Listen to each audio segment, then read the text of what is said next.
الحمد لله وكفى وسلام على عباده الذين اصطفى أما بعد فأعوذ بالله من الشيطان الرجيم بسم الله الرحمن الرحيم سبحان الذي أسرى بعبده ليلا من المسجد الحرام إلى المسجد الأقصى الذي باركنا حوله لنريه من آياتنا إنه هو السميع البصير.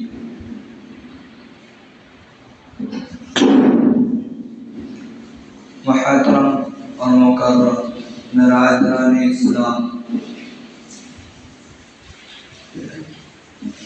آپ اور میں اور تمام دنیا کے لوگ جانتے ہیں کہ اس وقت بیت المقدس کی سرزمین کا حال کیا ہے. کوئی اس سے بے خبر نہیں ہے. سب جانتے ہیں کہ وہاں کے مسلمان مظلوم ہیں، اور اگر بہت سارے لوگوں کا طبقہ ایسا بھی ہے جو یہ کہتا ہے کہ وہاں کے جو مسلمان ہیں وہ کمزور ہیں، تو میں ان کو یہ کہتا ہوں کہ وہ کمزور نہیں ہیں.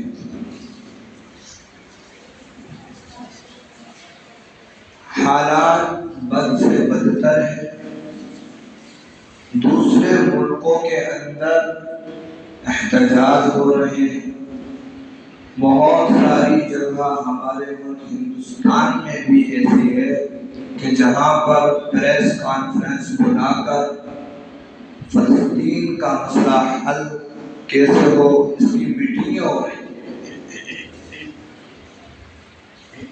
یہ سب کام اپنی جگہ درست ہوتے ہیں.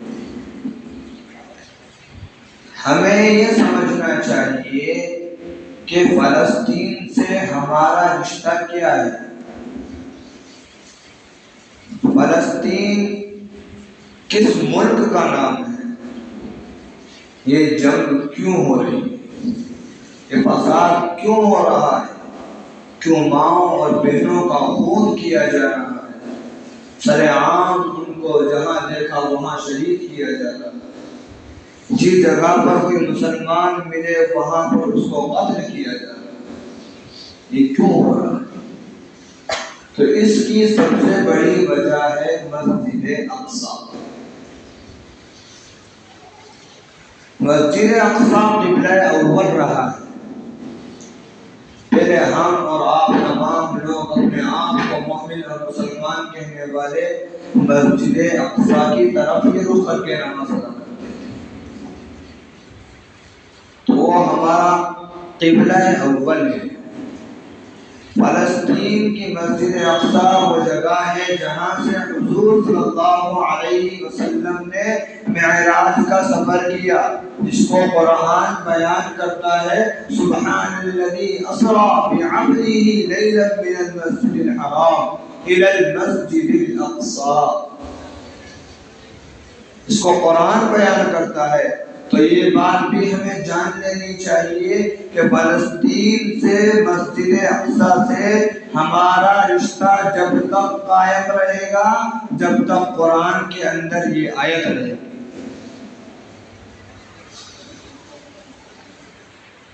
فلسطین وہ جگہ ہے جہاں پر حضرت موسیٰ علیہ السلام نے یہ کہا تھا کہ اے میری قوم اس مقدس شہر میں داخل ہو جاؤ.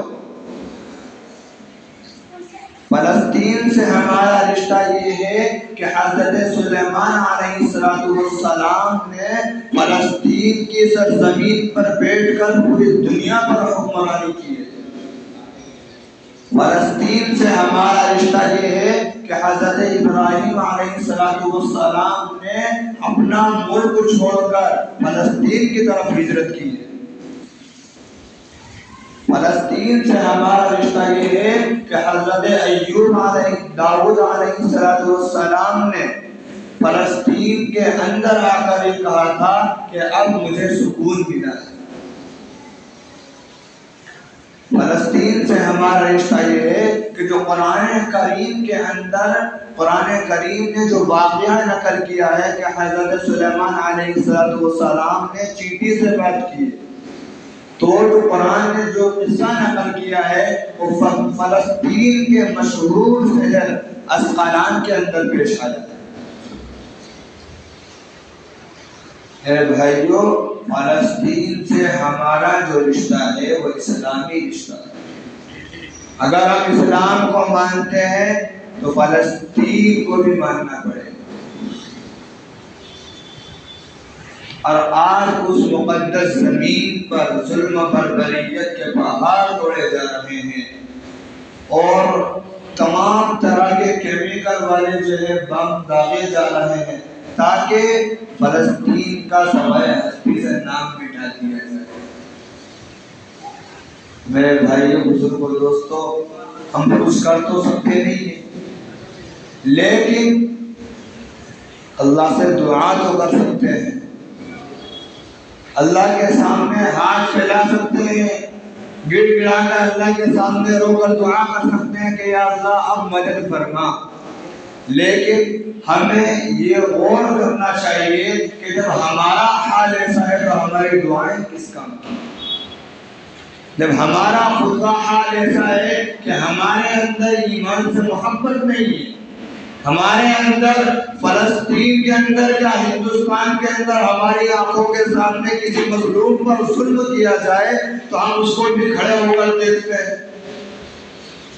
اللہ کے نبی صلی اللہ علیہ وسلم کا ارشاد ہے، کسی صحابی نے نقل کیا تو اللہ کے نبی نے فرمایا کہ برائی اگر تم دیکھو تو اس کو ہاتھ سے روکو، ہاتھ سے نہیں روک سکتے تو زبان سے روکو، اور زبان سے اگر نہیں روک سکتے تو دل سے برا جانو۔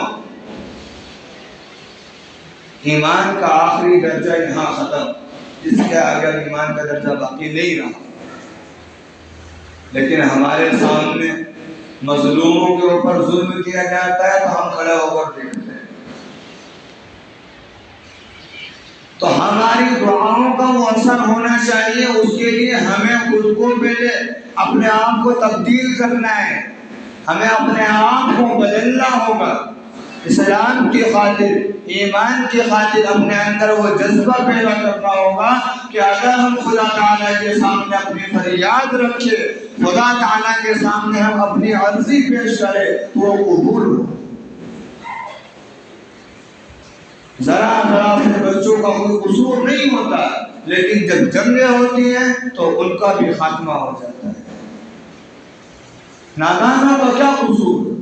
کوئی قصور نہیں، لیکن ہمارے اندر ذرا سا افسوس نہیں ہے۔ ہم یہ بھی جانتے ہیں کہ ظلم کرنے والا اسرائیل ہے، ہم یہ بھی جانتے ہیں کہ ظلم کرنے والے یہود اور نصارہ ہے، کہ ہم نے ان کی جو چیزیں ہمارے انڈیا کے اندر روز مرہ ہر گھروں کے اندر جو استعمال کی جاتی ہے، ہم نے کبھی ان کا بائیکاٹ بھی نہیں کیا ہوگا۔ ہم تو خوشی خوشی صبح کو اٹھ کے جا رہے ہیں، شام کو خبر دیکھی ہے اسرائیل نے جو ہے فلسطین پر اتنا بڑا حملہ کیا کہ 4000 لوگ شہید ہو گئے، اور ہم صبح کو گئے میرا پولیٹر تھے،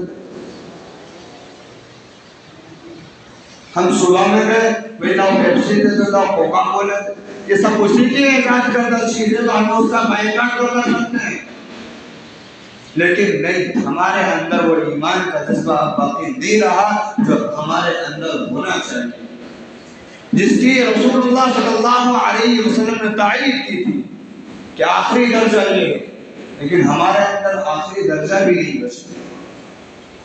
ہم اپنے آن کو اگر اب بھی تبدیل نہ کرے تو یاد رکھو وہ زمانہ جب آئے گا حضرت امام مہدی علیہ السلام کا ضرور ہو جائے گا، اور اس وقت میں ہمارے جیسے یا ہم وہ ایمان والے ہم موجود ہوں گے تو ہمیں تو قتل کر دیا جائے گا۔ ہمیں امام مہدی علیہ السلام اپنے ساتھ کہاں سے لیں گے؟ کیونکہ ہمارے اندر ایمان کا آخری درجہ بھی نہیں پایا جائے گا، اور آج ایمان سے ہمارے دل خالی، ہمارے گھروں کے اندر دیکھ لو، باہروں کے اندر دیکھ لو، ہمارے اندر اتنا بھی افسوس نہیں ہے کہ ذرا ذرا سے بچے، مائیں اور بہنیں اور بوڑھے اور جوان جو ہے اس جنگ کے اندر شہید ہو رہے ہیں، ہم نے کبھی اللہ سے فریاد کی کہ یا اللہ اس مظلوم پر جو ظلم ہو رہا ہے کہ اللہ اس کو ختم فرما دے؟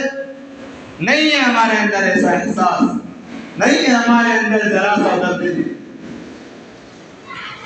ہم اپنے آنکھوں سے سوچتے ہیں، اس کے بعد بھی ہماری عبادت نہیں بڑھتی، ہمارے اندر دینداری کا شوق پیدا نہیں ہوتا ہے۔ ہم اپنی آنکھوں سے اس طریقے سے مسلمانوں کا قتل عام دیکھ کر بھی ہمارے دل کے اندر ذرہ برابر بھی فرق نہیں آتا۔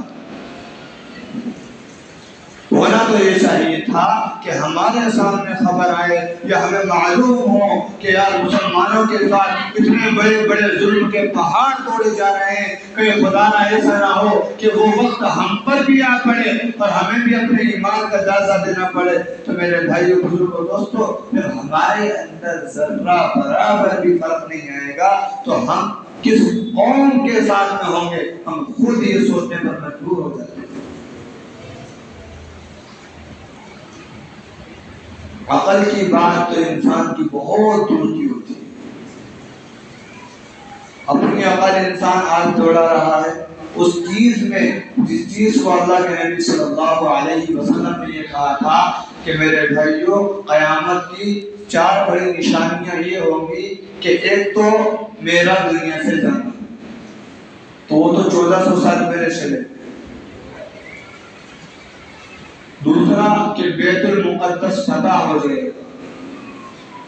اب جو جنگ ہو رہی ہے کہ ایسا بھی ہو سکتا ہے کہ بیت المقدس فتح ہو جائے، اور ہوئے گا انشاءاللہ، کیونکہ وہ مٹنے والا نہیں۔ وہاں پر اللہ نے ایسی قوم پیدا کی ہے جنہیں اپنے کھانے پینے سے زیادہ بھوکا رہ کر جو ہے اسلام کے لیے لڑنا پسند ہے، لیکن اسلام میں تبدیلی پسند نہیں۔ وہ لوگ ہیں، اور ہم ایسے لوگ ہیں کہ یار اپنا کام خراب نہیں ہونا چاہیے، اپنا کھانا پینا ادھر ادھر نہیں ہونا چاہیے، نماز جاتی ہے جائے، قرآن کی آیتیں پڑھنی چھوٹی ہے چھوٹے، اسلام کے جو خلاف کام ہوتا ہے ہوئے، نبی کی سنت پیچھے پڑی رہتی ہے پڑے رہے، ہمیں پہلے اپنے کام پر فوکس کرنا ہے۔ ہم وہ قوم ہیں اور وہ یہ قوم ہے، دونوں مسلمان ہیں۔ آپ بھی مسلمان کہتے ہو، میں بھی اپنے آپ کو مسلمان کہتا ہوں، اور ایک وہ لوگ ہیں جو اپنے آپ کو مسلمان کہتے ہیں۔ فرق ہم خود دیکھ سکتے ہیں۔ تو جب ایسے لوگ جنگ لڑیں گے تو بیت المقدس کا فتح ہونا لازمی ہے، اور بیت المقدس 2 دفعہ فتح بھی ہو چکا ہے۔ ایک حضرت عمر رضی اللہ عنہ نے فتح کیا ہے، اور ایک صلاح الدین ایوبی نے فتح کیا۔ تیسری چیز جو بتائی ہے جو ہمارے اندر بہت زیادہ ہے، وہ ہے مال کی فراوانی۔ دولت کو اکٹھا کیا جائے گا، جمع کیا جائے گا، لوگوں پر رحم نہیں کھایا جائے گا، مظلوموں کے ظلم میں استفادہ نہیں کیا جائے گا، ان کے جو ہے فقیرانہ انداز کو یا ان کی کمزوری کو بڑھوتری نہیں دی جائے گی، ان کو اور کمزور کیا جائے گا۔ اور جو امیر آدمی ہے، جو دولت مند ہے، وہ دولت ان کو ملنے کے بعد بھی ایک حدیث کے اندر یہ آتا ہے کہ اگر ان کو 100 دینار بھی دیے جائیں تو وہ ناراض ہو جائیں گے لے کر بھی کہ یار بڑے کم دی۔ اور آج 100 دینار کی قیمت کیا ہے؟ تو میرے بھائیو، ہمارے اندر وہ چیز پیدا ہوتی جا رہی ہے اور ایمان کمزور ہوتا جا رہا ہے، ایمان تہس نہس پڑا ہے۔ ہم ذرا سا ایمان میں بڑھوتری مل جائے نہیں چاہتے۔ ہمارا حال ایسا ہو گیا ہے جیسا اب سے 400 یا 500 سال پہلے قوم یہود کا تھا۔ وہ اس وقت اپنے مذہب کو نہیں دیکھتے تھے، آج ہم اپنے مذہب کو نہیں دیکھتے۔ اسی لیے میرے بھائیوں، اب ہمیں جو ہے دینداری کے اندر اپنے ایمان کو مضبوط کرنے کے اندر محنت ضروری ہے، عبادت کو بڑھانا ہے، ہمیں اپنے ایمان کو ایسا بنانا ہے کہ اگر اللہ کے سامنے ہم ہاتھ اٹھائیں تو ہمیں چھٹکارا نہ جائے، بھگایا نہ جائے، ہمیں اللہ کے دربار سے نا امیدی نہ ہو۔ اور آج ہمارے اندر ساری چیزیں وہی بھری پڑی، مسجد اقصی ایسی جگہ ہے میرے بھائیوں، یہ جہاں پر عیسیٰ علیہ السلام کی پیدائش ہوئی، جہاں سے عیسیٰ علیہ السلام کو آسمانوں پر اٹھایا گیا، اور اسی فلسطین کے اندر حضرت عیسیٰ علیہ السلام قرب قیامت میں سفید مینار پر سے نازل ہو، اور اسی فلسطین کے ایک مقام لد ہے، ایک جگہ ہے، وہاں کا نام ہے مقام لد، تو وہاں پر جو ہے دجال کا خاتمہ بھی عیسیٰ علیہ السلام کریں گے، وہ بھی فلسطین کے اندر ہے۔ یہ ساری چیزیں ظاہر ہے، اور دنیا میں جو فساد بڑھتا ہے تو میرے بھائیو یہ قیامت کی بہت بڑی نشانی ہے۔ لیکن آج ہم اپنا حال دیکھ لیں اور قرب قیامت دیکھ، ذرہ برابر ہمارے اندر افسوس نہیں ہوتا ہے، ذرہ برابر ہمارے اندر ایمان کی تازگی نہیں آتی ہے۔ کتنے بڑے بڑے واقعات ہو رہے ہیں، جگہ جگہ ظلم کیا جا رہا ہے، خود اپنے ہندوستان کا ماحول دیکھے، حالات دیکھے تو پتہ چلتا ہے کہ جن کا نام مسلمان ہے ان کو ستایا جاتا ہے، جو اپنے آپ کو مسلمان کہتے ہیں ان کے اوپر طرح طرح کے ظلم ڈھائے جاتے ہیں۔ لیکن ہمارے مسلمان بھائی اس کے بعد بھی اپنے آپ کو پہچاننے تیار نہیں، اس کے بعد بھی اپنے آپ کو ایمان کے سانچے میں ڈھالنے کو تیار نہیں ہے۔ اسی لیے میرے بھائیوں وقت بہت کمزور ہے اور نازک دور چل رہا ہے، یہ وہ دور چل رہا ہے کہ ہمیں پتہ نہیں کس وقت حضرت امام مہدی علیہ السلام کا ظہور ہو جا، کس وقت جو ہے دجال کا فتنہ قائم ہو جا، ہم کہہ نہیں سکتے کس وقت جو ہے یاجوج ماجوج جو ہے نکل کر آ جائیں، کچھ نہیں کہا جا سکتا۔ حالات بہت سنگین ہیں، اس حالات میں اللہ کے نبی صلی اللہ علیہ وسلم نے فرمایا تھا کہ ایسے نازک دور میں جس بھی ایمان والے نے اپنے ایمان کو بچا کر رکھا وہ کامیاب ہو جائے گا، اور جن کا ایمان ڈگمگا گیا وہ خسارے میں چلے جائیں گے۔ وہ لوگ ہوں گے کہ جن کو حضرت امام مہدی علیہ السلام کا ایک قافلہ قتل کرتا ہے۔ تو وقت کا نازک دور یہ کہتا ہے کہ اپنے ایمان کی حفاظت کی جائے، اور زیادہ سے زیادہ جو ہے عبادت میں مشغول ہوں، اور زیادہ سے زیادہ فلسطین کے لیے، بیت المقدس کے لیے دعا کی جائے، اور دجال کے فتنے سے بچنے کے لیے دعا کی جائے، اور ہر جمعے کو سورہ کہف کی تلاوت کی جائے۔ اسی لیے میرے بھائیوں اپنے آپ کو سنبھالو اور ایمان کے سانچے میں ڈھالو، اور اللہ کے نبی صلی اللہ علیہ وسلم کی سنتوں کو عام کرو، اور نبی نے جو ایمان لایا، جو قرآن لایا، اس کو پروان چڑھاؤ، زیادہ سے زیادہ قرآن کو سیکھنے کی، سمجھنے کی اور اس کو عمل میں لانے کی کوشش کرو، تاکہ ہم امام مہدی علیہ السلام کی فوج میں داخل ہو۔ اگر ہماری زندگی کے اندر امام مہدی علیہ السلام کا ظہور ہو تو ہم ان میں سے ہو جو ان کے پیچھے چلنے والے ہوں، ہم ان میں سے ہو جو کفار اور مشرکین کو دنیا سے ختم کرنے والے ہوں، ہم ان میں سے ہو جو ملک شام کے اندر جا کر اللہ کی پناہ میں حاضر ہو، ہم ان میں سے نہ ہو کہ جن کو یہ کہہ کر قتل کر دیا جائے گا کہ تو دجال کو خدا کہتا تھا، تو ایمان سے پیچھے ہٹتا تھا۔ تو اسی لیے میرے بھائیوں اپنے آپ کو بچانے کا بہت بڑا وقت یہ ہے کہ اگر ہم نے اپنے آپ کو بچانا ہے تو اپنے ایمان کو بچانا ضروری ہے۔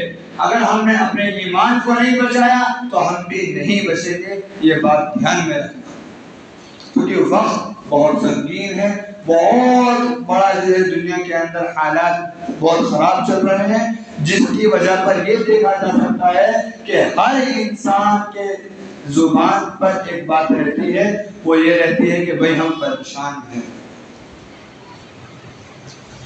سب تمام لوگ بھئی بڑے پریشانی میں، اس پریشانی سے نکلنے کا صرف ایک ہی علاج ہے، ایمان کی سلامتی، ایمان کی بقا۔ ایمان اگر باقی ہے تو وجود بھی باقی ہے، مر جائے تو پرواہ نہیں، جنت ہے۔ مر جائے تو پرواہ نہیں، اللہ راضی ہے، مر جائے تو پرواہ نہیں، ایمان ہمارے پاس ہے۔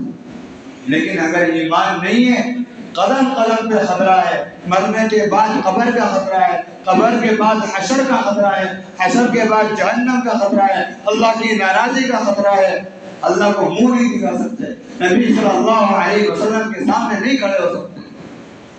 اس لیے میں بار بار یہ کہتا ہوں، کچھ نہ کرو خدایا، اتنا کر لو کہ اللہ کو پہچاننے والے بن جاؤ، اتنا کر لو کہ اللہ کے حکموں پر لبیک کہنے والے بن جاؤ، اتنا کر لو کہ رسول اللہ صلی اللہ علیہ وسلم کی سنتوں کو خوشی خوشی اپنانے والے بن جاؤ۔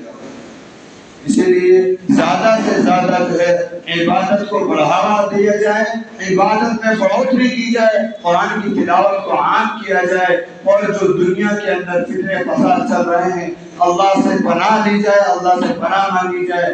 اللہ ہمیں تمام کے تمام فتنوں سے محفوظ فرمائے، اللہ فلسطین کے مسلمانوں کی حفاظت فرمائے، بیت المقدس کو فتح فرمائے، وہاں کے ایمان والوں کی جو ہے خوب اللہ مدد فرمائے، اور جو کفار اور مشرکین اور یہودی اسرائیل فلسطین کے اوپر جو ظلم کر رہے ہیں اللہ ان کا خاتمہ فرمائے۔ وآخر دعوانا الحمد للہ رب العالمین۔